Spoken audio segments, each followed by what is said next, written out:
passed away in a house that we lived in, and he'd never even met them before. And he described them to the T. He'd never seen a picture of them or anything. He's now 18, and he just graduated last night. Yay, go, Mom. I did something right. Yeah, thank you. But he has not seen anything since, but that's been my experience. And I don't need to even have had those experiences to be a believer. I have always been a believer, and I know that there's something more out there, but those are my experiences. Now, we have a lot of girls in our group. Again, at this time we have 15, and I would say more than half of them have actually had extreme experiences compared to mine. And we actually have 2 paranormal investigators on our team too. And they've been to Gettysburg twice. They've been to a lot of paracons and have investigated a lot of places over on the East Coast, as well as here on the West Coast. So I'm actually very privileged and honored to have those 2 women a part of our team, because they actually have, an obvious effect for the paranormal, but they deliver extremely when it comes to what we do for modeling and acting as well. So it's a very great thing to have on this team. Oh, I'm sure. And you know what's so cool is that the funny thing is I got to do a couple of investigations up in Seattle, and I got to do a couple of investigations in Arizona, and I've been to a couple of locations, not really investigating, but just haunted locations in Las Vegas and stuff like that, but I've never been to the East Coast. So I'm really, and for Gettysburg, that's like one of my big things, and I'm supposed to be there this weekend for phenomenology, but it just didn't quite work out for me to be able to be there, so, which is bummer, but, it'll happen. So I'm jealous that they're at Gettysburg. They've been there a couple of times, and I kind of want to know, let's start with, since we only have, a limited amount of time and you have 15 girls, let's start kind of just a brief description of each of the girls and maybe where they're from, because I know it's kind of cool that y'all are kind of spread kind of in a couple of places, and right. That's kind of weird how that all works, but you all come together when you need to. And definitely. Yeah, and so go ahead and start telling us a little bit about the Vixens, and if you want to look these girls up, y'all do have a Facebook page. Do you have a website as well? We do. It's www.vixensofhorror.com. It is currently under construction, but you are able to contact us and hit us up for booking. You can also get a general idea of who each of our Vixen characters are, and we have our bio/character story on there, which, is our baby. It explains our story of how we became Sinister Sarah or Sophia Fatale, and it's actually pretty awesome. And then you can also find us on our Facebook professional services page under Vixens of Horror, and we also have Twitter and an Instagram page under Vixens of Horror as well.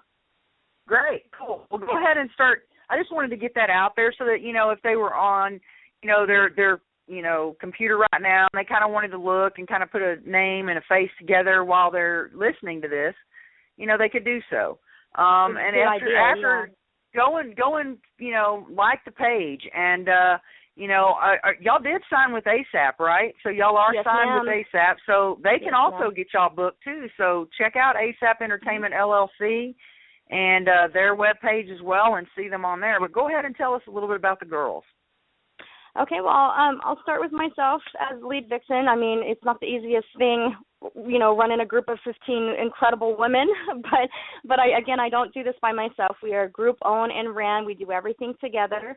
I'm Sinister Sarah, and I'll just kind of give you a brief rundown of each of our characters. This is what makes us very unique compared to a lot of other alternative horror-related female groups out there. But in short, and again, like Selena, like you said, if you go to our website, you can kind of get a gist of who our characters are.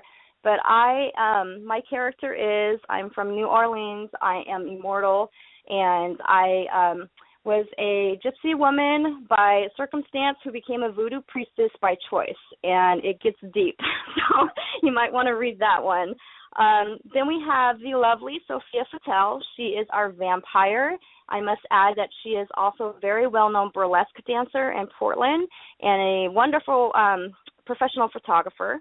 We have our Our aquatic one is what I call her, Betty the Mermaid. She's a cosmetologist and a wonderful mom. And I have Elena Grimm, and this person is amazing. I love her to death. Her character is, she is half angel and half reaper. Her mother was an angel, and her father was the Grim Reaper. And let me just add that her birth caused the San Francisco earthquake. So Elena is no joke, although she's very innocent looking. And then we have the lovely Widow Coquette. And Widow is from Shelton, Connecticut. She is our East Coast connection, and this woman has proven to be extremely dedicated. Within the first 3 weeks of being a Vixen, she had spent the money and made the travel for a 3-day travel to come and do her first photo shoot with us, and she has definitely proven herself. I'm very proud of her. She also, I would like to add, she is the new owner, one of the owners of Fat Freddy's House of Horrors, and her website will be up for that soon. We look forward to doing a lot of things with her over there on the East Coast, making a lot of connections there. But Widow Coquette is exactly that. She's a black widow, and you do not mess with her. So we have her. We also have Classic Tragedy, and she is our beautiful succubus. And then we have Samantha Sadistic. Now, nobody really quite knows what she is, and that's the whole point. Let's just say that she is immortal, and she is our crazy, sadistic troublemaker, and she does the dirty work for any of us Vixens that just don't feel like playing. So she's awesome. We also have Cruella de Kill. She does not harm puppies, but she skins men alive and makes puppy bags out of them. So she is fantastic. Yes, and you can find all of these stories on our website as well. We have Mombi, who is from Amarillo, Texas. She is our only Texas Vixen. Yep, yeehaw. And she's right. She is a mother by day and a brain eater by night. And we have our Crimson Cleaver. She is our sweetheart butcherer. She basically looks like the American sweetheart next door, but she'll cut you up. And then we have bitch. Chip always loves to say, "I'll cut a bitch," so that she really will cut a bitch then. Exactly, she will. Yep, and that's one of the many things about our girls is that we're so versatile. We can deliver, and in fact, another one of the things that I say often is we can go from diva to demon or demon to diva in a heartbeat. I mean, we can play up any look. We can dress it up. We can dress it down. We clean up well. We can scare the shit out of you. It's there. we can do it. So let's see. Goldie Goodnight. She is our evil tooth fairy, and she is also one of the 2 paranormal investigators that we have. That they are from Hela, and that's HELA, Paranormal Investigation, and right now you can find them on Facebook, and they are an all-female investigation team, paranormal investigation team. But we have 2 of them in the Vixens of Horror, and that is Goldie Goodnight, the evil tooth fairy. She's also a burlesque dancer, special effects makeup. I do believe she might be an esthetician too. She just does it all. And then we have Hazel Belloc, who is a murderous prostitute, and she's not technically from New Orleans, but her character is from New Orleans, and she also is the second paranormal investigator that we have from the Hela Paranormal Investigation team. So then we have Sally Nightmare, who is in real life a wonderful cosmetologist, and she's our Nightmare Ragdoll. And we also have Miss Zombina. She's a banshee, and she is our Vegas Vixen. She is from Portland, Oregon, and she's recently relocated to Vegas, and so she's our connection there. And last but not least, we have Medusa Della Resso, and she is our werewolf. So we've got a handful of girls here. Medusa would be a werewolf. When I would hear Medusa, I would think she'd have snakes coming off her head, right? Right. But that's cool though, and they were kind of cracking me up, some of them, because they just don't. You wouldn't put them together, and yet they sound so cool.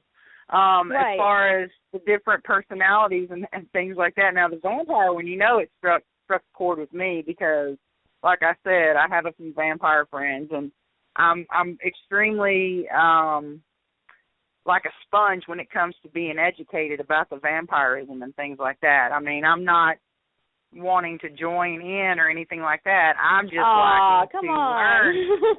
I don't mind. I mean, hey, I'm not going to say this. My wife knows this. If there was going to be any vampire that could bite me, there would be only one, and that would be my friend. Right. Alyssa, and I would give her definite permission to do so. I've already kidded and told her that too, but she doesn't do that. So anyway, but it's really cool, all the different personalities, and that you're looking to diversify. Now, the Hella Paranormal girls, Goldie and Hazel, is that correct? That's correct, yes. Okay, and Hazel's last, what is her last name as far as her character? What is it, Hazel what? Hazel Belloc. Okay, Belloc. And she was a what now? A murderous prostitute. A murderous prostitute. Now, why that stands out to me is because it seems like every time I go, like when we filmed Shadows on 66, it was in a broth, a bordello. Something always has to do with that. And it's so funny because it's like spirits in those type of places, they always seem to think I'm a military guy. Because of my haircut, I guess. I don't know. And I'm like, no, you realize that I'm female, right? They're like, no, we don't care.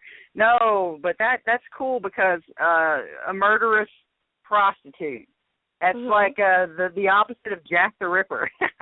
Right. Well, see, I'm sitting here thinking these fellows are about to pay for their murder. You feel what I'm saying? They're about to pay for their murder, basically. I don't think I would mess with any of you guys, I mean, y'all sound like a bunch of chicks that, like the other one would cut a bitch. I don't think I would mess with any of you. Right. We're basically a force not to be reckoned with. We live up to that. We're very tight, close family. We've been there for each other through a lot of things this past year, especially. Yeah, and I do commend you on being the lead of 15 women because I can tell you from experience, trying to get 15 women, lesbians, whatever, in two boats to go do something for a party was enough to make me drink really hard that day. So I don't even know how you do it with them spread out all over the world because we're like right here in a tight-knit group, and it took us about an hour and a half to get in two boats and get launched with 15 women. I would not want to do that every day. Well, We actually, like I said, it was a bumpy start. We've had maybe a total of 2 or 3 women that we've had to either remove or have left on their own because it just wasn't for them. But we have got it. Everybody else has been a part of this group for a year, and I will definitely put it out there again. I do not do this by myself. We do this together. These girls, we love each other. We're very professional, and we're goofy as hell. And when it's time to say action and get in front of that camera, we do our thing. And what's really been interesting to see, 2 things. One is some of our girls that we have on here have never done anything like this before. And we have had to actually pull out of them what they never thought that they had in them. And they are some of our top Vixens. They are beautiful. They are excited. It's helped them grow a bit. And it hasn't been easy because those girls, most of us have this experience. We've been doing it for a long time. And my biggest thing is choosing women. There's a difference between grown-ass women and little girls. Come on now, let's get real. And we actually have no problem working side by side next to each other, helping each other out. We'll have one girl whose corset does not work, and then the next thing you know, the other one has got her hands in her corset, taping it with duct tape, trying to help her make it work for the picture or for the film, So we really pull things together and make it work, and we help each other out. The other thing is that we really just are professional women because of our day-to-day real life normal jobs that we do. Well, I wouldn't really consider a burlesque dancer a normal job. I mean, that's in my opinion, that's hard work, and that's very unique too. And so, I mean, we because of the professional jobs that we all have day to day, when it comes to photography and film, we're shooting either or.